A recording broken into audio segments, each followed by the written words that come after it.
Radio Publique Africaine.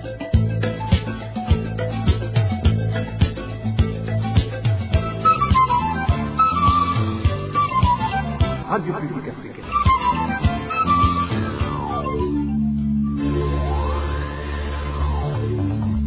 Ni umwanya w'amakuru mu Kirundi. Mukaba muyashikirizwa na Walter Kwizera. Ndabaye mwiriwe canke mwaramutse bivanye naho muherereye inshuti namwe bakunzi ba Radio Publique Africaine ijwi ry'abanyagihugu turi ku munsi wa gatandatu igenekerezo rya 21 Ruhuhuma umwaka wa 2026 kaza mukurikira amakuru twabateguriye ariko munyemerere ndahere ku ngingo nkuru ashimikiyeko.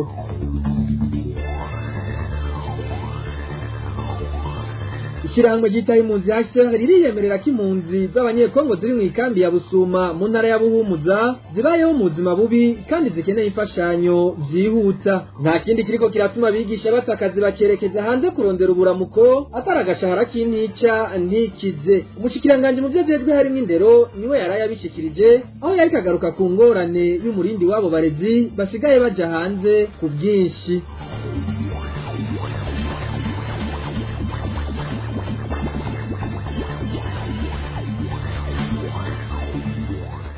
Kuri wa 21 Ruhuma makungu yahimbaje umunsi wari ururimi kw'isi aho muri ano makuru tuza kugaruka ku ngorane ururimi rw'ikirundi ruhura nazo. Nariko nca ku masonga mu kanya ni muri mwimwe ukwayo.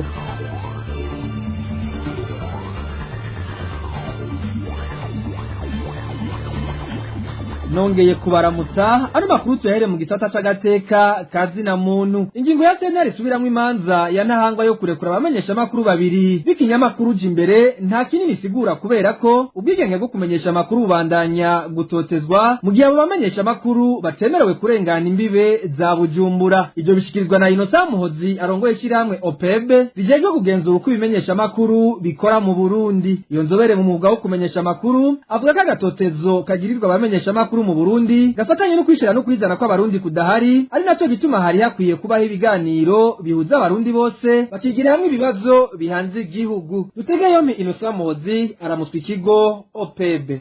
Ingingo ya kuruda pele yo kurekurira ikinyamakuru Jimbere ngo kibandanye gikora ariko abanyembusha makuru bacu batarekuriwe kurengana Bujumbura kuca ku aeroport etc. Akazuyazi bitwa ko babarikuriye ari kurumva akazi kabo ntikagarukiye Bujumbura no gupfa gufata ingingo nyene yitwa ko hari kizima kirimo ko bari bazi ko nubundi bazize ubusa ariko nta gitangaza kirimo uburenganzira bwo kumenyesha amakuru bwa ni kwa kundi nyene nta buriho kurya babafata aho bashakiye bakabarekura aho bashakiye babugara aho bashakiye bakarekura aho bashakiye nta gihinduka ni bya bindi nyene udakora uko bifuza cyangwa n'uwo yasanzwe akora uko bifuza akagira hatiriganye urabona uko bica bigenda. Ingingo rero ya sentare nta kirekire kirimo umuntu yovuga kuko n'ubundi niho umuntu yugaraniwe mu nzu ukuvuga ko abavyeyi gukorera aho basanzwe baba gusa nta kirekire umuntu yosaba kuko ivyo kumenyesha amakuru bifatanye n'ibindi byose n'uburenganzira bundi bwose bw'Abarundi mu gihe ubwo burenganzira taburiho abantu badashobora gusera ivyiyumviro byabo badashobora gukora ubuzi bwabo badashobora kwidegemvya mu gihugu cyabo batagira umutekano batagira ubutungane biragoye gusaba ikintu kubamenyesha amakuru kuko abamenyesha amakuru ntibogira ubwo burenganzira abandi Barundi batabufise. Ikintu cyo gusaba kiguma ari cakindi ni ngombwa habe kuganira hagati y'Abarundi bose kuri ibibazo biduhanze by'umutekano by'ubutungane by'ubukene abantu babitorera umuti bari hamwe bashize imitwe hamwe. Biragoye rero kugira umuntu asaba ikintu kubamenyesha amakuru yizere ko hari ikintu kizima gishobora kuba kubamenyesha amakuru abandi Barundi batagira ico kintu batagira umutekano batagira kwidegemvya ntibikunda. Muravuga mu gisata cy'impunzi naho nkuko mwavyumvise mu ngingo nkuru zano makuru icegera cy'urongo yashiramwe mpuzamakungu gitaye impunzi HCR amenyesha ko impunzi z'abakongomani ziri mu ikambi ya Busuma muri komine Ruyigi mu ntara ya Buhumuza zikeneye imfashanyo zihuta kuko zibayeho mu buzima bubi cyane. Ruvendrini Menikidwela mu rugendo yakoze kuri uyu wa kane muri iyo kambi yasanze ahanini izo mpunzi zikeneye aho zikika umusaya kwivuza hamwe n'ibifungurwa. Iyindi ngorane yabonye n'abana benshi batari kumwe n'abavyeyi babo. Tumukurikire. 64% de ces réfugiés sont sans abri. Ils ont dans les abris de fortune. Il pleut énormément ici. ibice 60% by'izo mpunzi ntibagira aho bakika umusaya, uburaro buhari ntibushemeye, imvura igwa ngaha ni nyinshi, ibintu biruko mu gihe tutariko turaronka imfashanyo ikwiye yo gufasha izo mpunzi. Bataye izabo kubera intambara hamwe n'ingorane mu kibano, bahunze atana kimwe bafise, mbere bamwe nta vyankenerwa bahunganye. Kuri ubwo birihutirwa kubafasha mu byo bakeneye, kugerageza kubaronkera uburaro, kubafasha mu bijanye no kwivuza n'igisata c'indero hamwe no kubaronsa ibifungurwa kuko babikeneye cyane. Bari ngaha n'ukuri mu bihe bigoye cyane, n'ukuri ndasaba makungu yose cyane cyane abasanzwe bafasha kutwumviriza, bumvirize ubutumwa, bagerageze gufasha izo mpunzi ziri mu bihe biteye akagongwe. Navuganye na bamwe muri bo, harimwo abana batari kumwe n'abavyeyi batagira aho bakika umusaya, babaza aho abavyeyi babo bari. Hariho abakenyezi bari kumwe n'abana gusa, batubajije ingene tuzobafasha kugira bashobore kubaho mu buzima bubereye kiremwa muntu. Les aider pour pouvoir rester ici dans des conditions qu'il faudrait vraiment pour un standard minimum. Iyo kambi ya Busuma rero yakiriye impunzi zirenga 66, abenshi muri izo mpunzi bakaba baje mu Burundi mu mpera zo mu mwaka wa 2025. Mu kanya gato turatandukira igisata c'indero.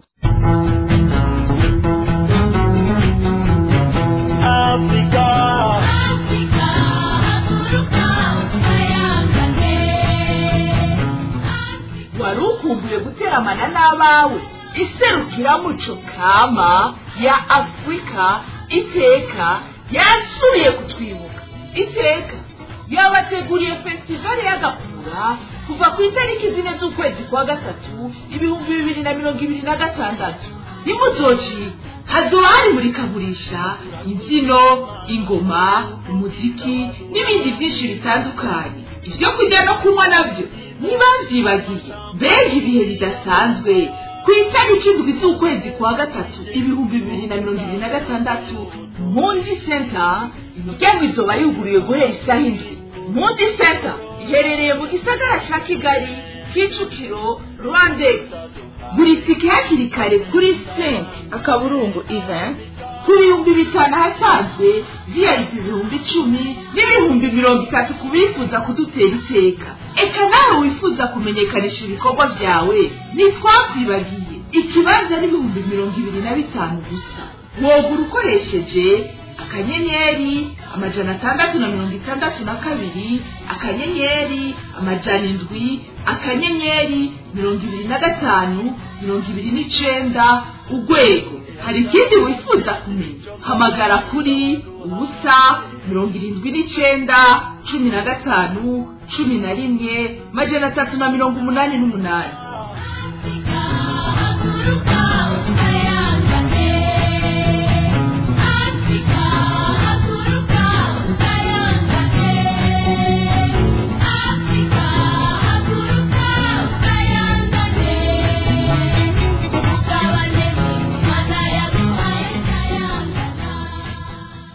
Umurindi w'abigisha bariko batakazi berekeza hanze kurondera ubuzima muri guterwa hanini n'agashahara gake bahembwa. Ivyo byashikirijwe na François Havyarimana umushikiranganje w'indero. Kubwiwe rero agatera kamo abo bigisha kubandanya baduza ikivi, maze ngo leta ironse uburyo ngo ntaco buza kibadugiriza umushahara wabo. Emmanuel Ndayishimiye aragaruka ku byashikirijwe n'uyo mutegetsi.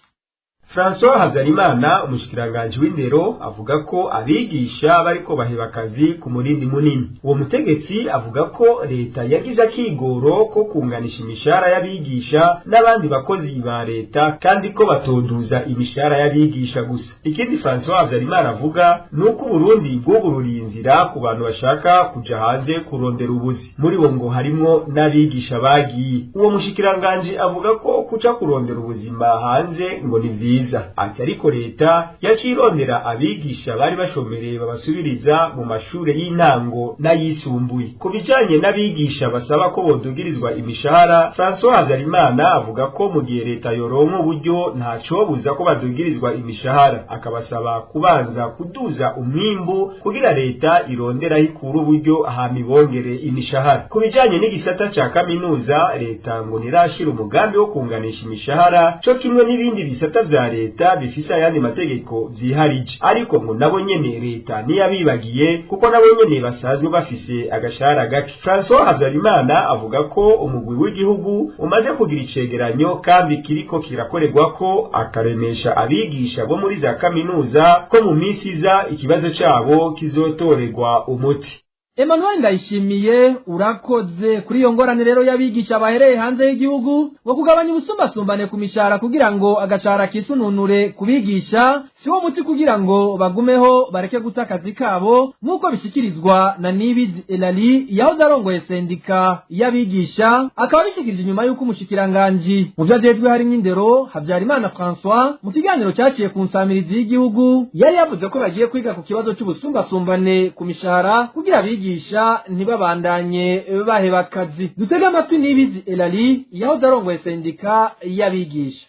Gabanya ubusumbasumbane ku mishahara kugira ngo agashahara kisununure k'abigisha si wo muti kugira abigisha bagume kugira bagire icizere, kubera ikibatuma bagenda si umushahara gusa. Ni naco gituma umuntu yobibutsa yuko harimo umushahara n'ivyo mugabo cane cane harimo no kwihebura, babona ko atakazoza kuko n'abafise umushahara ibiciro kw'isoko biraduga bimwe biteye ubwoba. Boheza leta kugira imwe abigisha ku kazi bagabanye iki gihugu gutwara abigisha n'abandi bakozi. Icyambere nivyo hariyo politike yo kugabanya ubusumbasumbane bw'imishahara. Kwa kabiri bategeza kurondera niyo mushahara yo wova, kuko kugabanya ubusumbasumbane bw'imishahara binasaba yuko leta yoheze ikarunguruka ku bantu bafise amatungo adafadikanye n'amakori, kuko hariho abantu bafise amatungo arengeye ubushobozi bw'igihugu bakayakurikirana kugira ngo amatungo yose atange ikori. Hanyuma kandi ayo matungo atanze ikori niho bazoheza bagafata izindi ngingo zotuma agaciro k'amahera y'u Burundi kagaruka. Naho bogira ngo bagabanye ubusumbasumbane bw'imishahara, ariko mu isoko utanga burya urugero rw'ibiciro n'ujya afise amahera adashingiye ku makori y'igihugu, adashingiye ku butunzi bw'igihugu, amatungo yo mu kinyegero. Ugabanya ico kintu cose gituma ifaranga ry'u Burundi rita agaciro, bakagabanya ico kintu cose gishira icuka kibi mu bakozi no ku kazi, kuko ndetse ubwo bukene hari ico cuka kibi co ku kazi. Habuze ibiganiro mu kazi hagati y'amasendika abakozi n'abakoresha, nibagabanye rero ubusuma mu gihugu, amafaranga y'igihugu yinjire mu mategeko asohoke mu mategeko, ibiciro mu gihugu bije ku rugero bitegerezwa kujako, ubusumbasumbane bw'imishahara baje kuburaba mu bahembwa make, mu batishoboye amahera azokwama ari make cane. Muyavuga mu vy'intwaro naho urunani ruhurikiyemwo amasendika yo mu Burundi Kosibu mu majambo avunaguye y'ikinyamazuru gusaba umukuru w'igihugu gutsimbataza ikingirwa ry'abakozi baja gukorera hanze hamwe no gushiraho amasezerano mpuzamakungu ahambaye ajanye n'uburenganzira bwabo. Ivyo ni bimwe mu biri mu rwandiko rw'ubutumwa bwo kuwa 17 Ruhuma umwaka wa 2026 bwarungikiwe uramuswe Burundi mu ntumbero yo kumukeza mu mabanga y'ukurongora umuryango w'ubumwe bwa Afrika. Kosibu ikavuga ko yiteguye gukorana n'abarongo igihugu hamwe n'abafasha mu vy'imibano kugira hashirweho umugambi ujanye n'ubwimukira wubahiriza kiremwa muntu hamwe n'amasezerano mpuzamakungu agenga akazi. Ibiri muri urwo rwandiko tubibaze Eric Niyonzima.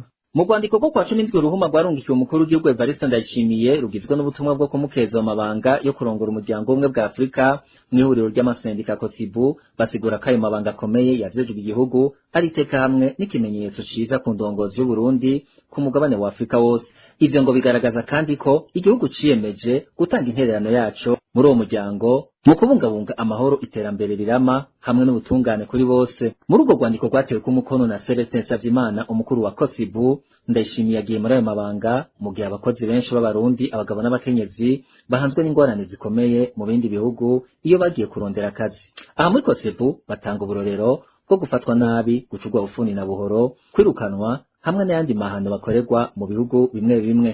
Urunani mpuzamasendica Kosibu rusaba rero umukuru w'igihugu ibi bikurikira: gutsimbataza ikingirwa ry'abakozi abagabo n'abakenyezi baja gukorera hanze y'igihugu, gushira amasezerano mpuzamakungu ajanye n'uburenganzira bwabo, gutunganya ibiganiro ku rwego rw'igihugu na mpuzamakungu mu ntumbero yo gukinga iyirukanwa ry'abarundi, uburyo buteye kubiri n'amategeko, hamwe no kubahiriza amasezerano y'akazi, ubwigenge, umutekano, hadasizwe inyuma ugufatwa ku bakozi b'abakenyezi n'abagabo baja gukora mu makungu.